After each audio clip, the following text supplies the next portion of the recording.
ఇఫ్తార్ విందు కంప్లీట్ అయ్యే లోపలైనా మీకు ఆర్టీఐ ఇన్ఫర్మేషన్ వస్తుంది అనుకుంటున్నారా? ఆర్టీఐ ఇన్ఫర్మేషన్ వచ్చినాక ముందు ఇఫ్తార్ క్యాన్సిల్ అవ్వాలాడ అవుతుంది అనుకుంటున్నారా? నమ్మకం ఉందా? అవుతుంది.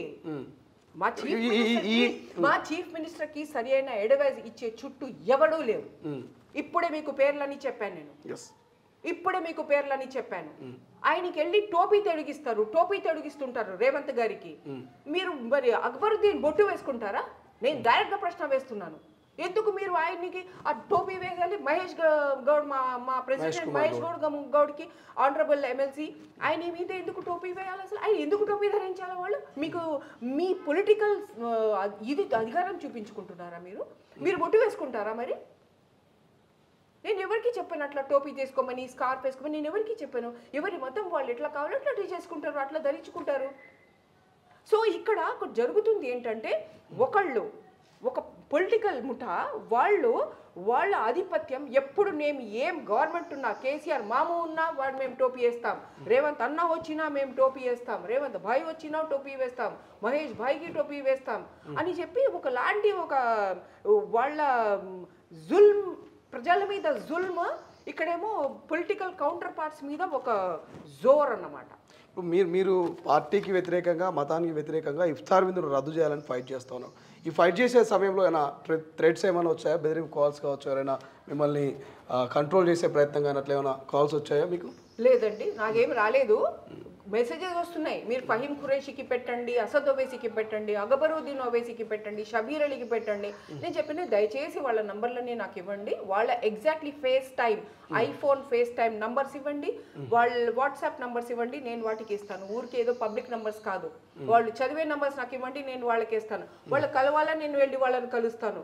తప్పకుండా వాళ్ళు కాన్స్టిట్యూషనల్గా ఎలెక్ట్ అయి ఉన్నవాళ్ళు, వాళ్లకు కాన్స్టిట్యూషనల్గా వాళ్ళకి అధికారం ఉన్నవాళ్ళు, వాళ్ళు ప్రజలు ఓటేస్తే వచ్చిన వాళ్ళు, వాళ్ళకి చెప్పడం మాది కూడా బాధ్యత ఉంది. ఇప్పటికీ వాళ్ళందరూ ప్రెస్లో చూస్తున్నాను, Urdu press, Telugu press, English press అన్నిట్లోనూ వచ్చింది. ప్రతి ఒక్కళ్ళకి ఇది తెలుసు, ఆర్టీఏ వాళ్ళకి తెలుసు. సో వాళ్ళకి తెలుసు. కానీ అయినా నేను వాళ్ళకి వెళ్ళి తప్పకుండా కాన్స్టిట్యూషన్ పొజిషన్స్ ఉన్నాయి కాబట్టి తప్పకుండా వాళ్ళకి మేము చెప్తాం. రైట్, ఫైనల్గా ఈసారి ఇఫ్తార్ విందు ఆగిపోతుందా? లుబ్నా ఫైట్ తోటి కంటిన్యూ అయ్యే అవకాశం ఉందంటారు? ఇది లుబ్నా ఫైట్ కాదు, ఇది ప్రజలందరూ ఏకకంఠంతో వాళ్ళు చెప్తా ఉన్నారు. MPJ Muslim peace and justice అని ఉంది, వాళ్ళు ఇష్యూ చేశారు స్టేట్మెంట్. యునైటెడ్ సిటిజన్స్ ఫోరం వాళ్ళు ఇష్యూ చేశారు స్టేట్మెంట్. ప్రజలేమో ఇది ఏంటంటే ట్విట్టర్ మీద వేస్తా ఉన్నారు, ఫేస్బుక్ మీద వేస్తా ఉన్నారు, all channels of old city వేస్తా ఉన్నారు. రేవంత్ అన్న ఫోటోకు డాల్కే అన్న మాకు ఇది వద్దు, మాకు మా ఎడ్యుకేషన్ మీద వీటి మీద పెట్టు, మేము కంగు తింటున్నాము, మాకు అసలు ఇంత తెలియదు ఇట్లా 70 crores ఇవన్నీ ఉన్నాయని అని చెప్పి ప్రజలు చెప్తా ఉన్నారు, ట్వీట్ చేస్తున్నారు, ట్యాగ్ చేస్తూ ఉన్నారు. కాబట్టి రేవంత్ మా ముఖ్యమంత్రి ఆనరబుల్ సీఎం గారు ఒక ఫిలసఫికల్ మనిషి. ఆ ఫిలసఫికల్ మనిషికి ఒక సరి అయిన అవగాహన ఇచ్చి, లేదు భయ్ ఇది కాదు, ఇది కావాల్సింది, దిస్ ఇస్ రాంగ్, మా మతంలోనే లేదు భయ్ ఇదంతా అని చెప్పేవాళ్ళు ఉండాలి కదండి అక్కడ. ఇప్పుడు ప్రజలందరూ చెప్తున్నారు కాబట్టి ఇప్పుడు ఆయనకు వినక తప్పదు. Right, thank you so much. Lubna సర్వత్ క్లియర్గా చెప్తా ఉన్నారు, దయచేసి ఇఫ్తార్ విందులను రద్దు చేయండి, రాజకీయాల కోసం మా ఇఫ్తార్ విందులను వాడుకోవద్దు.